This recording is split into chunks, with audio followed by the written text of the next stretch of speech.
ku weekend ku lwomukaaga ku lweggulo nga ssaawa 11 ssaawa 12 nali ku Rubies ye fuel station essundiro ly'amafuta eriri opposite Makerere College School kukuba ng'ova Wandegeya ng'ogenda Nakulabye ng'agenda ku Full Gospel awo tuyitako ku rawundi eyo ku bitaala ebyo tuyita Full Gospel tanaba kubituukako wansi awo waliko fuel station nali nga kamala kunywa amafuta nga ngenda mu kyalo ndindeko omukyala yali ng'akola posters zange nkundeetera stickers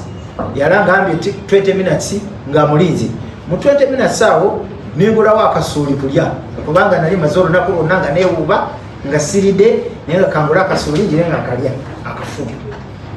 nga nkyakalya nendaba agasajja agamera enyama nga galimu uniform negajja negakwata omukono ogwaba n'akasuuli kati guno nembuuka nenkwata ki waggulu ku motoka waliko ehando ng'ogenda kufuluma mu motoka awokwata nenginywezeza ddala kati bano ne basika ono yakutte okugulu okulala kuliwa mu motoka omukono guli waggulu kati bano abasika you are pulling a leg obeera ne mukono guno obeera ku small advantage yokunzijayo kati awo ne twereega abantu bana ku muntu omu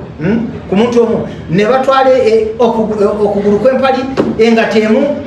engateemu then abalala bwebalaba ng'obudde bubatwala ne bavaayo abalala bali nga mukaaga ne babeera 10 ne bankwata then ne bantumpalula kuntwala mu motoka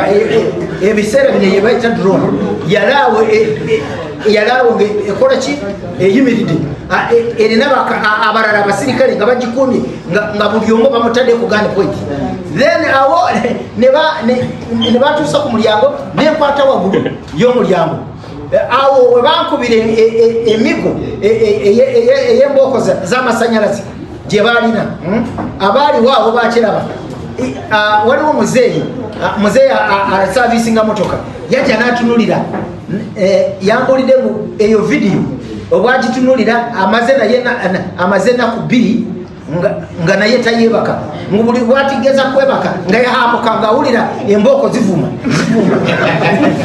finally ne bambalula ne banteeka mu motoka emu ne bansiba ekitambaala ku maaso omutwe gwange ne baguteeka wansi y'entebe ne bavuga finally ng'olwe bakuba nga mpogana temunkuba temunzita tujja kukuta mu ddomo yake.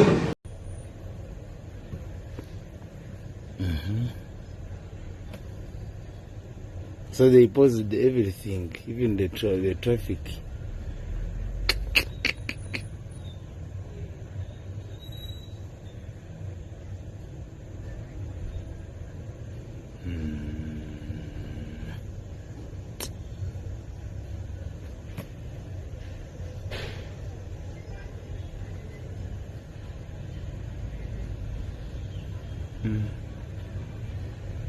So there was a scuffers he's entering also.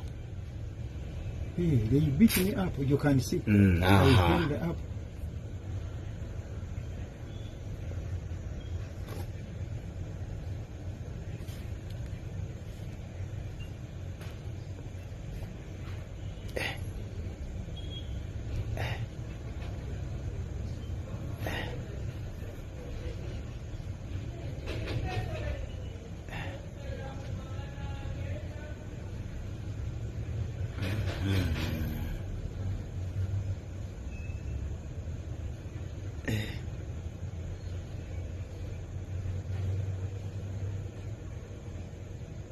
So now this week, you see who entered it exactly.